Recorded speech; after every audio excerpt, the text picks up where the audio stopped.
aujourd'hui, on va parler de la blockchain. Qu'est-ce que c'est la blockchain?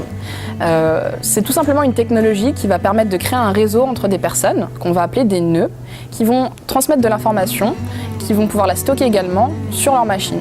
Grâce à ça, ils vont pouvoir se mettre d'accord sur un registre qui est du coup partagé, qui est à la fois unique et redondé. Alors pourquoi c'est intéressant? Parce que si on a besoin dans certains services d'avoir une vérité, elle se doit d'être unique. Avec la blockchain, on arrive à avoir ça.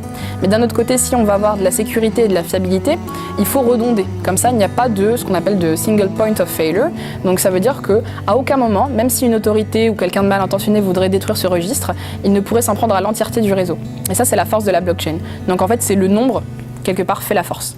Crise économique, plus de confiance dans les banques, donc c'est ce qui s'est passé en 2008. Et donc, est-ce qu'on ne pourrait pas trouver un moyen, donc c'était la question qui a été posée, est-ce qu'on ne peut pas trouver un moyen pour échanger de l'argent, de la valeur, sans passer par ces autorités centrales que sont les banques? Et la réponse est oui. Mais comment? Grâce à la technologie de la blockchain. Donc la blockchain, c'est l'infrastructure sur laquelle repose le protocole Bitcoin. Donc ça, faut bien comprendre que la blockchain et Bitcoin, ce sont deux choses différentes. Si on fait un focus sur le Bitcoin, on va voir quelques petites choses intéressantes. C'est le mécanisme qui permet de sécuriser la blockchain du Bitcoin. C'est ce qu'on appelle de la preuve de travail. Très simplement, ça veut dire que pour participer au consensus qui s'opère sur le réseau, eh bien, il faut que les différents nœuds votent. Et pour voter, eh bien, c'est pas donné à tout le monde, il faut qu'ils fournissent un effort.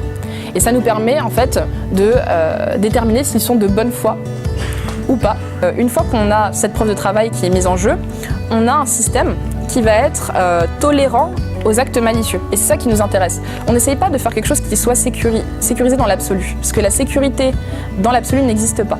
On essaye toujours de rendre la tâche longue et difficile aux attaquants.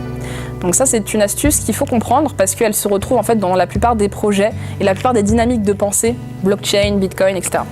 Donc concrètement, ça veut dire que si quelqu'un dans le réseau est mal intentionné et souhaite par exemple modifier le registre dans son intérêt, typiquement je fais une transaction envers quelqu'un, donc je lui envoie des bitcoins et puis je vais essayer d'utiliser ces mêmes bitcoins là pour envoyer cet argent là à d'autres. Donc ça s'appelle la double dépense. Il y a un mécanisme dans le système blockchain qui fait que du fait du temps de validation des blocs qui est de 10 minutes, approximativement, en ce moment c'est un peu plus, eh bien il y a une divergence qui se fait et puis après on reconverge sur une vérité unique dont je parlais au début et pendant ce temps-là, eh bien il y a une des deux transactions qui va passer.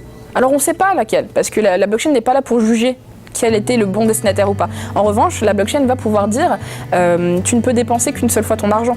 Donc il y en a une des deux qui passe et l'autre elle échoue. Et c'est de ça dont on a besoin si on veut remplacer l'autorité centrale qui est la banque. Donc en fait, ce qu'on va demander à la blockchain, c'est de reproduire de manière efficace, sécurisée, les mêmes fonctions qu'on demandait à ces autorités centrales qui étaient les banques, pour pouvoir dire que oui, on est en train d'offrir une alternative aux gens.